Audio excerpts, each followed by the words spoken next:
In the years following the uproar of the Stamp Act, the American colonies found themselves suspended between two worlds, the comfortable familiarity of being subjects of a mighty empire and the uncomfortable, electrifying possibility that they might become something entirely new. The streets of Boston, once merely crowded with sailors, fishmongers, and merchants, now thrummed with debates about liberty, rights, and the nature of authority. What had begun as anger over taxes had transformed into something deeper, an awakening of identity, and nobody, not even the British officials watching from their garrisoned windows, could predict how quickly these ideas would spread or how fiercely they would ignite the people. In taverns dimly lit by candles, men gathered not merely to drink, but to argue. One could push open the creaking door of the Green Dragon Tavern and find a crowd huddled around a scarred oak table, their brows furrowed and voices rising. Samuel Adams often sat among them, his fingers drumming lightly as he listened to farmers speak of hardships and dock workers complain of British search ships that prowled the harbors. To a stranger, he appeared quiet, even unassuming, but those who knew him understood the fire behind his calm exterior. Every complaint, every story of abuse, every whispered fear became fuel for his conviction that the colonies were drifting toward a destiny of their own making. Outside the taverns, the winds off the Atlantic carried the shouts of sailors and the creak of ropes as ships unloaded cargo stamped with the Empire's marks. British customs officials stood at every pier, enforcing trade laws with a severity that infuriated merchants. Smugglers became heroes, and officials became villains in the public imagination. For ordinary colonists struggling to feed their families, it seemed increasingly unjust that their livelihoods depended on distant rulers who would never set foot in their towns. Throughout 1767 and 1768, the Townshend Act struck like a fresh blow.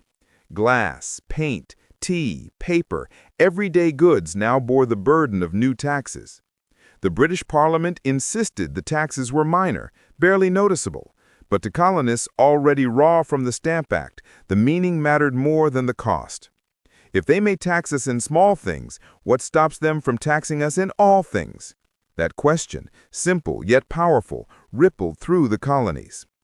Newspapers splashed the debates across their front pages. Colonial print shops became battlegrounds for ideas. In Philadelphia, Benjamin Franklin's influence ran through every pamphlet. In Virginia, the eloquent lawyer Patrick Henry thundered in the House of Burgesses about the rights of free men. "Give me liberty or give me death," he would later declare. But even before that famous line, his voice stirred something ancient and determined in the hearts of his listeners.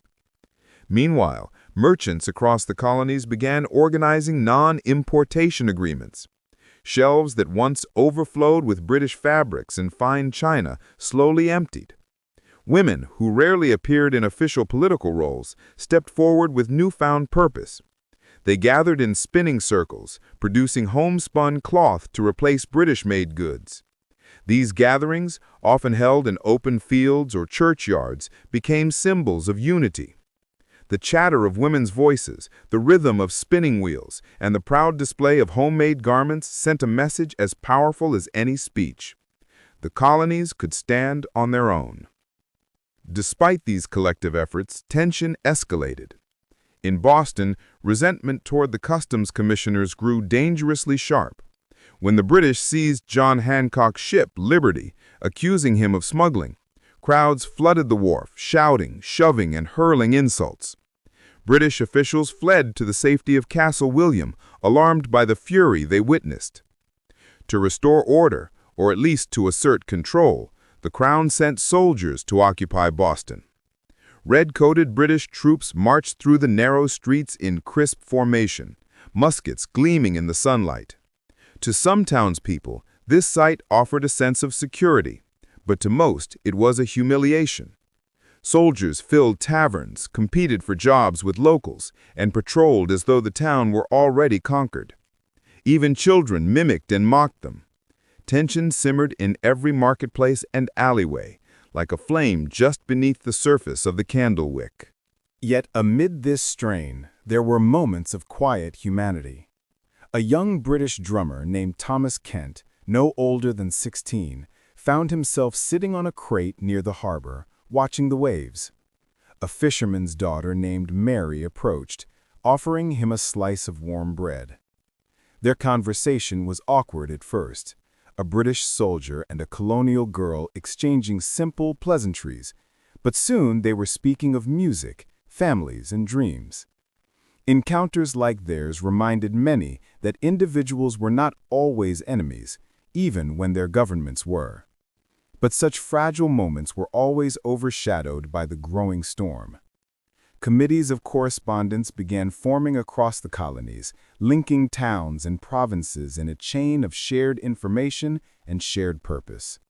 Letters rode by horseback over rough, forested roads, carrying reports of British actions, colonial resistance, and the first glimmers of united strategy.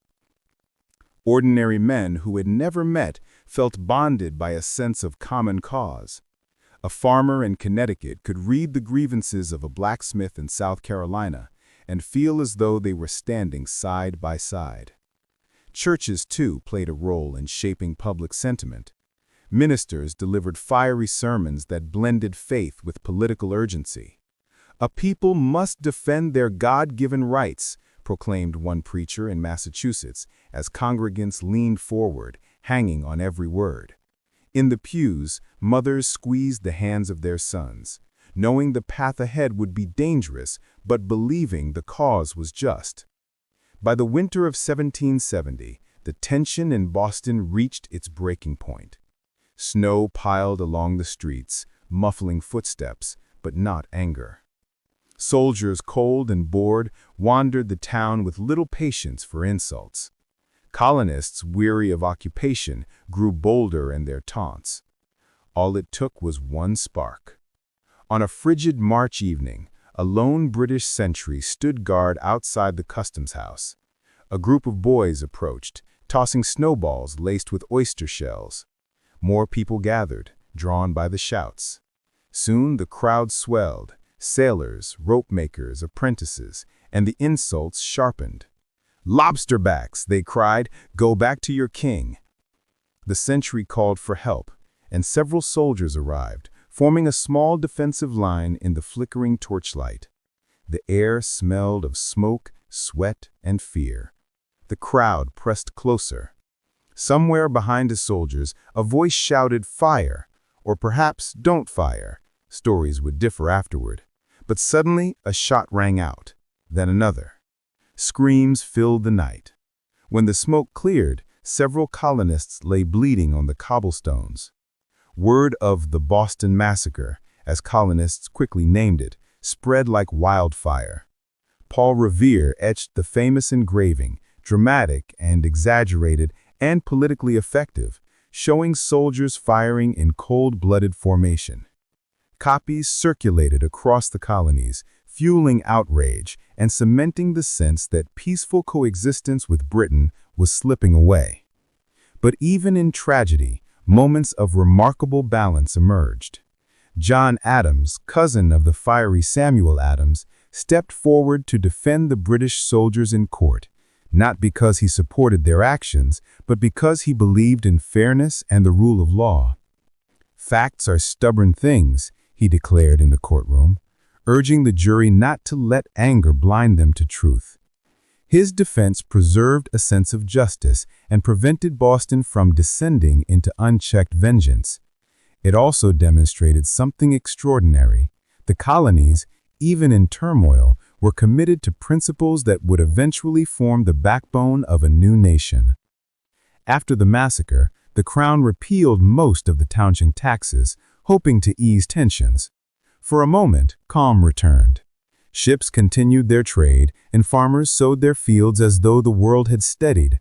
But the tax on tea remained, a symbol too potent to ignore. And the colonists, having discovered their collective strength through protest and cooperation, felt a new sense of possibility stirring. Over the next 2 years, newspapers brimmed with essays challenging British policies. Secret societies plotted new strategies. merchant ships sailed with increasing defiance, unwilling to bow to burdensome regulations. In taverns, arguments grew more sophisticated. Ideas that once seemed radical, that a colony could govern itself, that people had natural rights not granted by kings, became common topics in everyday life. Meanwhile, in distant rural towns, young boys trained quietly with muskets under the guidance of village veterans.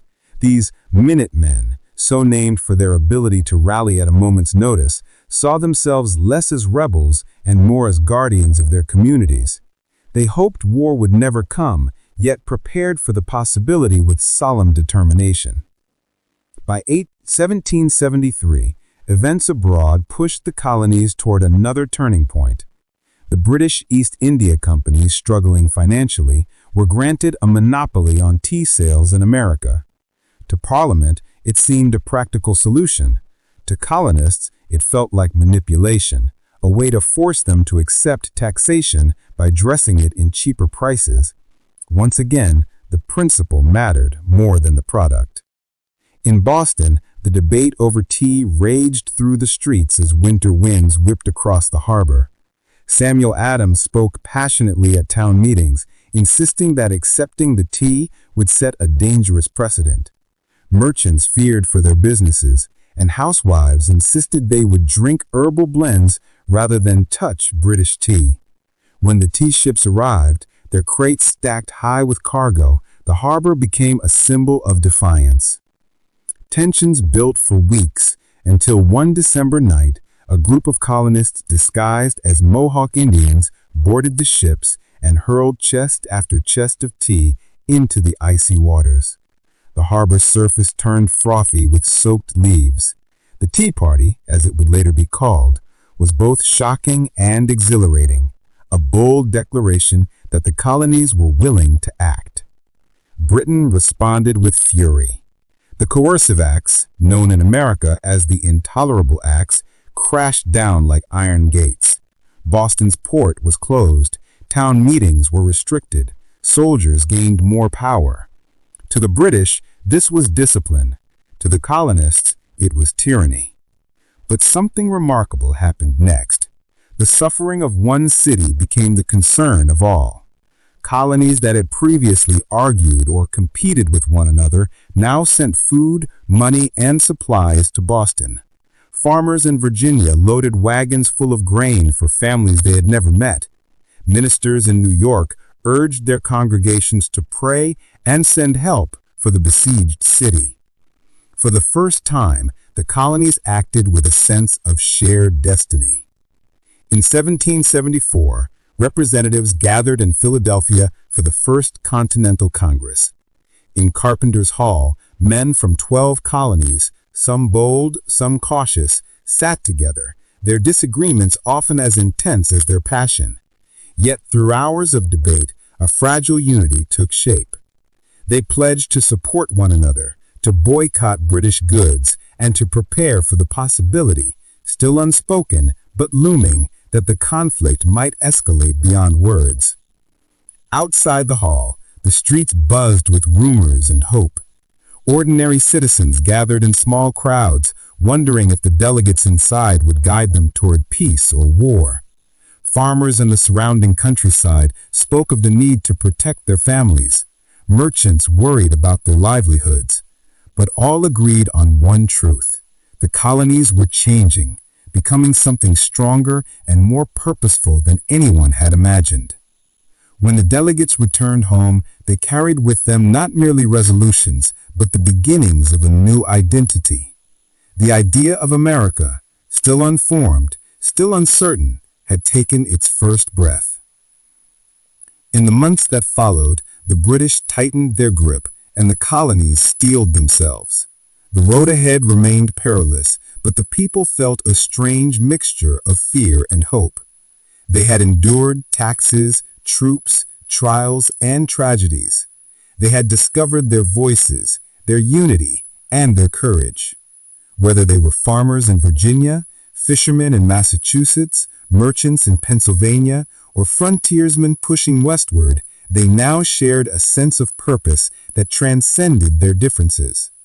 The seeds of revolution had been planted, watered by sacrifice, and warmed by the conviction that freedom was worth any risk. The story of the American Revolution was far from over, but in these critical years, these years of tension, awakening, and transformation, the colonists had already begun to forge the spirit that one day would shape a nation. Their journey was only beginning, yet their footsteps echoed with determination. They had stood up, spoken out, and discovered their strength. And though they did not yet know what battles awaited them, they believed with rising hope that they were marching not toward destruction, but toward destiny.